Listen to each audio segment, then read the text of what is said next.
¿Cómo están, amigos? Soy Estefanía Arrada, es un gusto poder acompañarlos en esta edición de noticias. Así arrancamos Bolivia 365.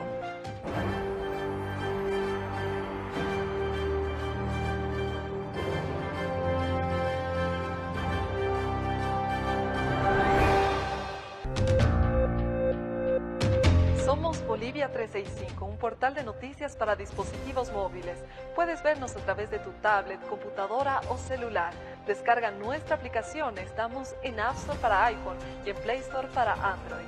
Todos los días, todas las noticias, Bolivia 365, los esperamos.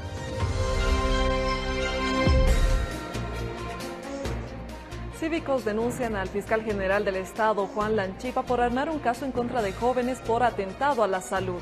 Los cívicos piden la renuncia de la autoridad. Uno de los abogados del Comité Cívico Pro Santa Cruz, Jorge Balda, advirtió que el fiscal general del Estado, Juan Lanchipa, montó un caso para aprender a una treintena de miembros de las plataformas ciudadanas, los cuales piden la renuncia de Juan Lanchipa por malos manejos de la justicia en Bolivia. Este abogado explicó que se presentó una denuncia penal en contra de Lanchipa como autor intelectual de montar un caso para intimidar a las plataformas. Además, Henry Rosas Salinas, también la fiscal Soledad Molina Pereira y Natividad Morales Choque. También la denuncia va contra dos policías, quienes serían los presuntos cómplices de Lanchipa. Balda informó que las entidades ante las que se denunciaron los hechos de intimidación fueron la Comisión contra la Tortura, Tratos crueles y degradantes de las Naciones Unidas, la Asamblea Permanente de Derechos Humanos, el Defensor del Pueblo, el Ministerio de Justicia y el Comando de la Policía Departamental. La denuncia penal fue presentada ante la Fiscalía Departamental de Chuquisaca por los delitos de vejaciones y torturas, privación de libertad, asociación delictuosa y resoluciones contrarias a la Constitución. También mencionó que a los miembros de las plataformas detenidos se les hizo pruebas de laboratorio sin la presencia de sus abogados. Se los asignó en una celda pequeña entre varones y mujeres, así como entre supuestos positivos y negativos de COVID-19, y se los acusó de estar bebiendo y consumir drogas sin tomarles siquiera una prueba de alcoholemia, mellando así su dignidad. Fueron acusados por asociación delictuosa, delitos contra la salud pública y de narcotráfico. El fiscal Rosas informó que existían elementos probatorios para sustentar la imputación contra los delitos a los que se acusaba a los miembros de la plataforma. Por su parte, el cívico cruceño Rómulo Calvo aclaró que los delitos son personales y consideró que se busca tender una cortina de humo ante la movilización que lidera en Sucre para exigir la renuncia del fiscal general Juan Lanchipa. Ya el 22 de septiembre del año 2020, en apelación, la Sala Segunda del Tribunal Departamental de Chuquisaca declaró la inexistencia del delito de atentado contra la salud pública. Recordemos que las plataformas y el Comité Cívico de Santa Cruz piden la renuncia de Juan Lanchipa por malos manejos de la justicia boliviana. La Fiscalía acusa a 3 personas más por el caso Quintana. Presenta acusación formal en contra de María Palacios Arce, Edith Chávez y el ex asambleísta Gustavo Torrico. Aunque el principal acusado de este caso es el exministro de Presidencia Juan Ramón Quintana, la Fiscalía presentó la acusación formal en contra de otras personas, a las que se acusa de 5 delitos. Se trata de María Palacios Arce, Edith Chávez Arauco y el ex asambleísta departamental Gustavo Torrico Landa. En explicación del Código de Procedimiento Penal corresponde el juicio oral en el cual se debe dictar sentencia condenatoria en contra de los acusados, imponiéndose la pena establecida. Pide la acusación, que lleva la firma de los fiscales Roberto Villapareja y Walter Lorauri. Según la acusación, el denunciante es el ministro de Gobierno Arturo Murillo, quien señala a Juan Ramón Quintana y a otros como autores de sedición y otros. Sin embargo, el documento de acusación no figura el exministro de la Presidencia. La acusación formal difundida por la red Gigavisión establece que el documento fue presentado el 11 de septiembre pasado. Dirigentes del MAS, Orlando Gutiérrez y Andrónico Rodríguez, advierten de que si ven fraude o irregularidades en los comicios electorales, van a tomar el poder desde las calles. Por otro lado, el ministro de Gobierno advierte que este partido político está instruyendo a jóvenes para convulsionar el país. El secretario ejecutivo de la Federación Sindical de Trabajadores Mineros de Bolivia, Orlando Gutiérrez, y el líder cocalero, Andrónico Rodríguez, advirtieron que si existe un fraude electoral o irregularidades en las elecciones, el pueblo boliviano tomará el poder desde las calles. Esto, faltando 17 días para las elecciones generales. Ni se les ocurra hacer alguna irregularidad, fraude o provocar confusión. Así como dijo los hermanos Orlando, estamos en cuarto intermedio a nivel nacional, hermanos y hermanas. Cualquier momento, si provocan alguna irregularidad, levantamos el cuarto intermedio y el pueblo boliviano en las calles, pues, recuperará el poder. Las declaraciones de los simpatizantes del movimiento al socialismo se desarrolló en la ciudad de Oruro. Gutiérrez y Rodrigo afirmaron que existe un cuarto intermedio en las movilizaciones y no dudaron en afirmar que retomarían las movilizaciones de existir irregularidades. Que no escuche la derecha de facto. Al primer intento de hacer fraude con nuestro voto, Bolivia levanta el cuarto intermedio y vamos con el poder, mis hermanos. Recordemos que el mes de agosto, debido a una convocatoria de la Central Obrera Boliviana, distintas organizaciones sociales realizaron un bloqueo de 12 días, un bloqueo de caminos, que no permitió el paso a ambulancias, a personal de salud, y por lo cual esta movilización causó la muerte de cerca de 40 enfermos con COVID-19. A 17 días de las elecciones generales, el rector de la Universidad Mayor de San Simón de Cochabamba reitera su apoyo incondicional al movimiento al socialismo. A 17 días de las elecciones generales, el rector de la Universidad Mayor de San Simón, Juan Ríos, reiteró su apoyo incondicional al movimiento al socialismo, declarando lo siguiente. Nuestro apoyo incondicional de este grupo de docentes, estudiantes y trabajadores que se han mantenido leales durante este año, pese a las circunstancias adversas. Yo me siento emocionado y agradecido por haberle dado la posibilidad de dirigir estas cuantas palabras, pero siempre va a tener el compañero Lucho y el compañero David, a un militante revolucionario que no va a abandonar este proceso sino hasta cuando el Todopoderoso lo llame para siempre. El año pasado, Ríos apareció en la campaña con el MAS y junto a Evo Morales e incluso ofreció un ejército universitario. No vamos a ir a una segunda vuelta porque en una primera vuelta vamos a salir triunfantes, aseveró el rector. Ríos manifestó que los candidatos Arce y Choquehuanca van a tener a un militante revolucionario, refiriéndose a sí mismo, que no va a abandonar este proceso, sino hasta que todo el poderoso lo llame, dijo Ríos. En el lugar se vio una gigantografía con el logo del MAS, junto al logo de la universidad y la frase "Recuperemos la universidad y la democracia para el pueblo". 1.443 maletas electorales son enviadas a 30 países para que bolivianos puedan emitir su voto este 18 de octubre. El Tribunal Supremo Electoral prepara 1.443 maletas electorales que serán enviadas a los 30 países, donde los bolivianos que están en diferentes países podrán votar este 18 de octubre. Informó José Orellana, encargado de logística del Tribunal Supremo, que 60 personas trabajan en 2 líneas de producción. Es una lista larga de 30 países a los que se envían estas maletas. Las maletas serán enviadas como vajillas diplomáticas para que no haya dificultades en el trayecto, explicó Orellana. El paquete contiene ánforas, separadores, carteles, bolígrafos, papel higiénico y cintas para pegar, entre otras cosas. Además tiene los documentos para cada mesa, en la que están listas de habilitados, y el material de bioseguridad destinado a las personas que se desempeñan como jurados. Se están enviando barbijos, lentes de protección, alcohol en gel y señaléticas para que cumplan distanciamiento social. En total son 301.000 papeletas. Estas tienen una franja porque los compatriotas solo eligen el presidente y vicepresidente. Además, recordó que el voto en el exterior es voluntario y no obligatorio. La plataforma ciudadana denominada Plan Fénix, junto con la Fundación Conrad, impulsan un movimiento que se llama Votaré, el cual tiene objetivo que los bolivianos salgan a votar este 18 de octubre sin importar el candidato.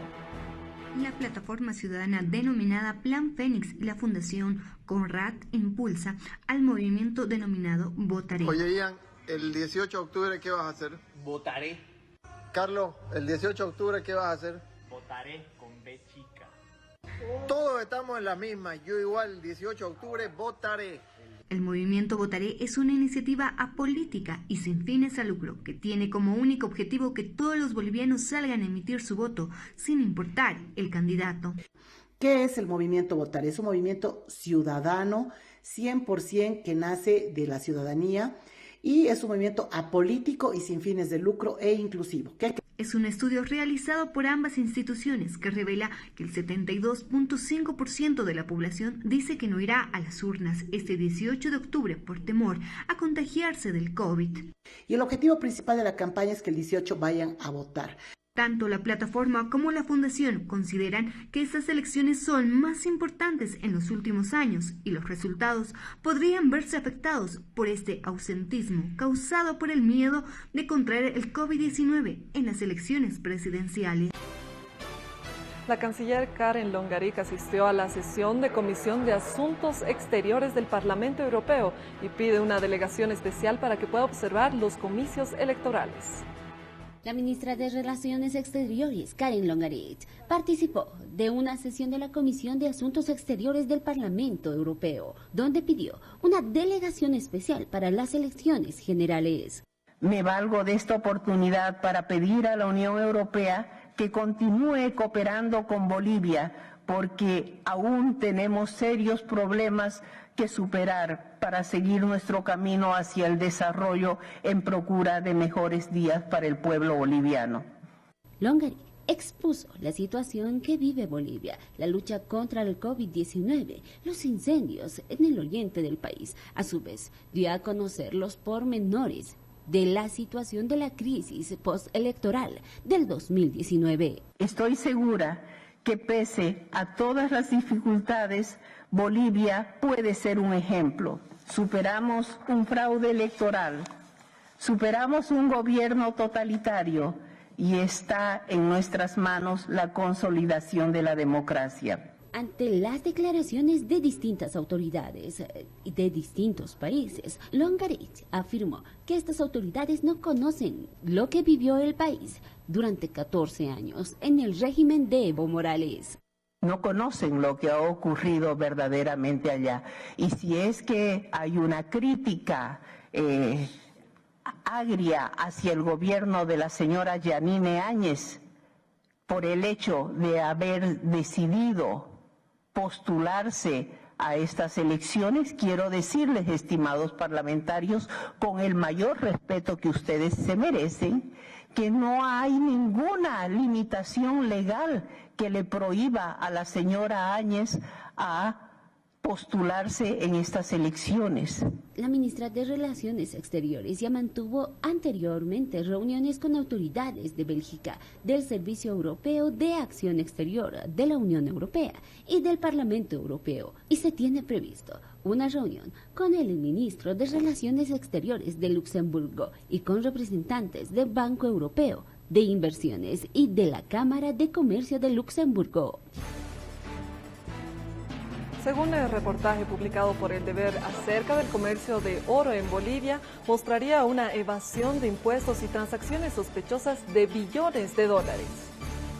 Domicilios fantasmas, evasión de impuestos y altos flujos de dinero en el comercio de oro boliviano, revela así, dice, de Estados Unidos, que describe el flujo de más de 2 billones de transacciones de dólares sospechosas, según una publicación de El Deber. El reportaje realizado por Nelfi Fernández, Gustavo Jiménez, Lizeth Vargas, en alianza con el Consorcio Internacional de Periodistas de Investigación y el Marco de la Investigación, FinCEN Files, da cuenta que los reportes a los que tuvo acceso El Deber, que es parte de este consorcio, en los que aparecen varias empresas bolivianas que echan luz sobre las estrellas de irregularidades que deja el oro antes de ser exportado del país. Uno de los casos, según El Deber, es la empresa Bolivian River Gold, con domicilio en la Ciudad del Alto. Sin embargo, la mujer que atiende este medio de comunicación asegura que lo hace desde la zona de Calacoto, en la zona sur de la ciudad de La Paz, y que desde hace mucho tiempo esa línea le pertenece. Bolivia River Gold así como otras empresas bolivianas, aparece en documentos filtrados de BuzzFeed News, compartidos con el Consorcio Internacional de Periodistas de Investigación y con 108 socios en medios de comunicación, entre ellos el diario El Deber. Los documentos filtrados incluyen a más de 2.100 informes de actividades sospechosas, o SAR, por sus siglas en inglés, presentados por bancos u otras entidades financieras a la red de ejecución de delitos financieros, FinCEN, por sus siglas en inglés, del Departamento del Tesoro de Estados Unidos. En esos documentos se describe un flujo de más de $2 billones en transacciones sospechosas a través del sistema bancario mundial. Es importante aclarar que la información contenida en esos informes no es necesariamente evidencia de irregularidades, afirma este artículo publicado por El Deber, y que determina este aspecto es tarea de las autoridades y de la justicia. En los SAR filtrados a BuzzFeed News se observa cómo las entidades financieras alteran el FinCEN sobre $514,9 millones que el grupo Calotti y Metalor Technologies S.A., así como otras compañías que se dedican al comercio y al refinado de oro, transfirieron o recibieron de diversas cuentas de empresas y personas en todo el mundo, con las que, según estos documentos, se podrían estar lavando activos, evadiendo impuestos, adquiriendo oro de origen dudoso, entre otras posibles irregularidades financieras. El SAR detalla que entre el 15 de marzo al 3 de julio del 2013, un poco más de $24 millones fueron transferidos a Orbol, una empresa boliviana. Al ser consultados sobre este reporte, la entidad bancaria que tiene por cliente a esta empresa paceña respondió: lamentamos no poder brindar información respecto a las transacciones y reportes que menciona en su carta, toda vez que se trata de una información sensible y se encuentra sujeta a confidencia establecida en las disposiciones legales correspondientes, afirma la carta de la entidad bancaria. Según el reporte del Deber, también se consultó a Impuestos Nacionales, donde se envió una solicitud de información sobre estos procesos, pero esta entidad se negó a responderles, señalando que el Código Tributario les prohíbe dar información precisa de un contribuyente. El negocio de la minería en Bolivia ha cambiado drásticamente en los últimos años, producto, y según señalan los expertos, las políticas estatales de los gobiernos, especialmente del gobierno del expresidente Evo Morales, lo que ha permitido que Bolivia sea tierra fértil para el oro sucio, aquel que se exporta con el visto bueno del Estado, pero deja una estela de irregularidades a su paso. Y la justicia cierra el caso de terrorismo 2, en el cual declara inocentes a los acusados. Recordemos de que el Ministerio de Gobierno y el Ministerio Público retiraron sus acusaciones de este caso. El Tribunal Quinto de Sentencia de La Paz ordenó hoy cerrar el caso de terrorismo 2 y declaró inocentes a los acusados.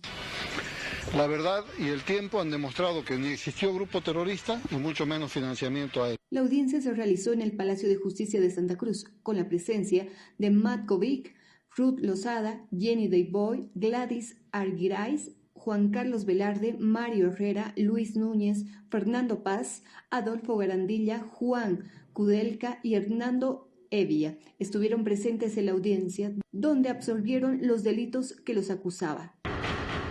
Pues la verdad es que es un sentimiento indescriptible, es un sueño de sentirse libre y de que ahora ya podemos salir del país, que podemos hacer una vida como corresponde dentro de la libertad. Y el número 12, Carlos Alberto Guillén, que murió por COVID-19.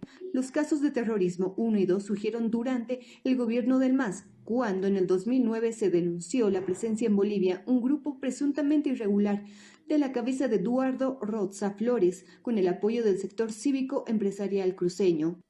El gobierno de Yanine Áñez levantó las acusaciones de estos procesos bajo el argumento que las denuncias fueron un montaje de parte del MAS. En junio se cerró el caso de terrorismo 1 y ahora se conoce el cierre del caso del terrorismo 2. El caso terrorismo 2, que fue abierto por la fiscalía que estaba a cargo de Marcelo Sosa, ex fiscal, sentenciado luego por corrupción y prófugo de la justicia boliviana. El Ministerio del Gobierno retiró la acusación del terrorismo 2. Antes de la decisión de los juzgadores, el abogado Gary Prado, el momento de hacer uso de la palabra, dijo: Una decena de años, que es fácil decir, pero muy difícil padecer, las personas a las que hoy patrocino fueron injusta e ilegalmente perseguidas bajo los fundamentos de una supuesta financiación a grupos terroristas. Santa Cruz tiene 30 incendios activos en 16 municipios, lo cual está afectando al menos 2.000 familias. Según el alcalde de San Ignacio, el fuego ha arrasado 800.000 hectáreas. La Gobernación de Santa Cruz informó ayer que hay 30 incendios activos distribuidos en 16 municipios. Moisés Salces, alcalde del municipio de San Ignacio de Velasco, reportó que 800.000 hectáreas fueron arrastradas por el fuego, lo que afecta a 2.000 familias de 80 comunidades. Necesitamos maquinaria para combatir el fuego y para limpiar la represa, que se está sacando, al igual que los pozos de agua y los atajados, declaró Salces, que emitió la declaratoria de emergencia para ese municipio. Explicó que los incendios se concentran en las comunidades de Chirimoya, Santa María, Campamento y el ingreso al Parque Noel Kemp Mercado. Según reportes locales, el gobernador de Santa Cruz, Rubén Costas, no descartó que se declare desastre departamental en las siguientes horas a causa de los incendios forestales y la sequía que azota a varios municipios. A todo esto se suma que la petrolera Total Bolivia, operadora de la planta de procesamiento de gas natural Incasaui, Santa Cruz, paralizó la producción gasífera hasta nuevo aviso, debido a la emergencia por incendios forestales aledaños a esa instalación industrial. Según el reporte oficial de la petrolera francesa, se dejaron de procesar 11 millones de metros cúbicos por día de gas natural. Se está realizando una evaluación detallada de la integridad de la planta, así como del perímetro que lo circunda, con la finalidad de definir las acciones necesarias que permitirán el reinicio de las operaciones normales, bajo la norma y prácticas prudentes de la industria y de los estándares de seguridad de Grupo Total, mencionó una fuente oficial para la radio. Bolivia supera los 8.000 decesos por COVID-19 y Tarija sigue siendo el departamento con más casos confirmados en tan solo una jornada. A continuación, el informe epidemiológico para que usted conozca los casos de coronavirus en Bolivia.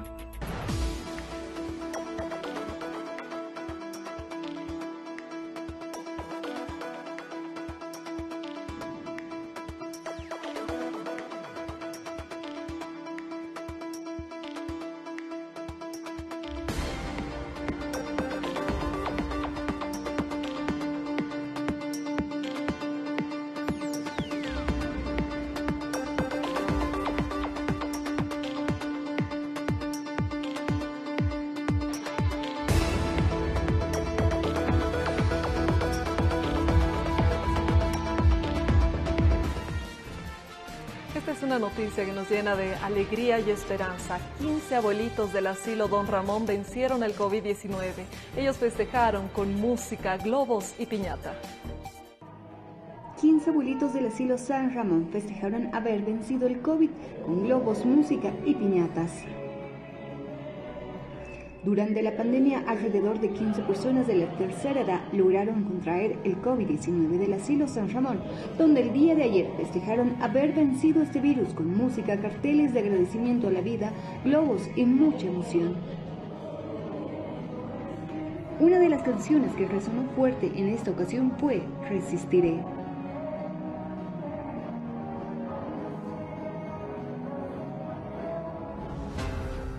Amigos, permítanos una pausa. Al retornar estaremos hablando de lo que está pasando en el mundo. Ya volvemos, somos Bolivia 365. La información que hay que saber y entender, lo que está ocurriendo en Bolivia y el mundo, lo que está pasando y lo que va a pasar. Una mirada completa a la actualidad, todos los días, todas las noticias, los 365 días. Noticias 365 por Bolivia 365. Aquí y ahora pasan cosas que tenemos que saber. Aquí y ahora es cada vez más necesario el análisis. Entrevistas, política, sociedad y economía. Aquí y ahora con Ramón Grimald por Bolivia 365. Estamos también frente a una crisis medioambiental. Todo lo que hay que saber de economía en el momento en que está pasando. Nos han presentado el modelo estatista o el modelo neoliberal como una gran novedad. No dejes de ver Economía en Línea con Gonzalo Chávez por Bolivia 365. Cada uno de los bolivianos y bolivianas merecen el derecho a la vida y merecen el derecho a la libertad. La aclaración final, la explicación necesaria, 30 minutos que los dedicamos a la postdata, lo que hay después de los datos. Postdata News, por Bolivia 365. De todo eso, de lo que no se habla en la sobremesa, aquí lo conversamos. Política, sexo, religión, cultura, coyuntura y todo eso que nos gusta y no nos asusta. Con Camila Bedregal y José Luis Durán. Insectos adultos, por Bolivia 365. 5 miradas a la realidad nacional. Un lugar donde confluyen diferentes perspectivas para un mismo tema país. La actualidad desde 5 esquinas que se miran a los ojos. El Pentágono. Conduce Mario Espinosa. Por Bolivia 365. Porque es tiempo de noticias y opiniones serias. Bolivia 365. Gracias por continuar con nosotros. Es momento de darle un resumen de lo más importante que está aconteciendo en el mundo. A continuación, nuestro compacto internacional. El presidente de Estados Unidos anunció que él y su esposa Melania han dado positivo por coronavirus. Donald Trump usó su canal de Twitter para hacer el anuncio que llega en plena campaña electoral. Previamente, una de sus más estrechas asesoras, Hope Hicks, también había dado positivo por COVID-19. Trump y la primera dama empiezan ahora una cuarentena de al menos 2 semanas. El presidente y candidato republicano ha anulado un viaje a Florida previsto para este viernes dentro de su campaña electoral para los comicios presidenciales del próximo 3 de noviembre. ¿Pero qué sucederá con el siguiente debate presidencial planificado para dentro de 2 semanas? ¿Tomará lugar, quizás de manera virtual? Detalles que a esta hora aún se desconocen. Lo que sí queda claro es que de salir ileso el presidente de esta infección, podrá decir después que él conoce bien lo que significa haber pasado por una infección del COVID-19. Algo que a uno que otro presidente le ha sido bastante útil e incluso ha contribuido a que su popularidad crezca. La Unión Europea acordó en la madrugada de este viernes sancionar a Bielorrusia por fraude electoral y represión. Entre los 40 cargos bielorrusos afectados por la medida no figura de momento el presidente del país, Alexander Lukashenko. Aunque eso podría cambiar, dijo el presidente del Consejo Europeo, Charles Michel, al término de la primera jornada de la cumbre de 2 días que se celebra en Bruselas. Las sanciones, que debían aprobarse por unanimidad, llegan tras superar el bloqueo de Chipre. Por su voto a favor de las sanciones a Bielorrusia, ese país insular exigía mano dura con Turquía por las recientes tensiones en el Mediterráneo oriental. Les pedimos. El presidente de Guatemala, Alejandro Giammattei, ordenó hoy capturar a los migrantes hondureños que llegaron a su país en una caravana que se dirige a Estados Unidos. La falta de oportunidades los ha empujado a emprender esta nueva caravana, en plena pandemia y pese a las casi nulas posibilidades de ingresar a ese país. Guatemala dijo que este jueves cruzaron la frontera al menos 3.000 hondureños y que lo hicieron de forma violenta, sin cumplir los protocolos sanitarios ni registrarse. Las autoridades.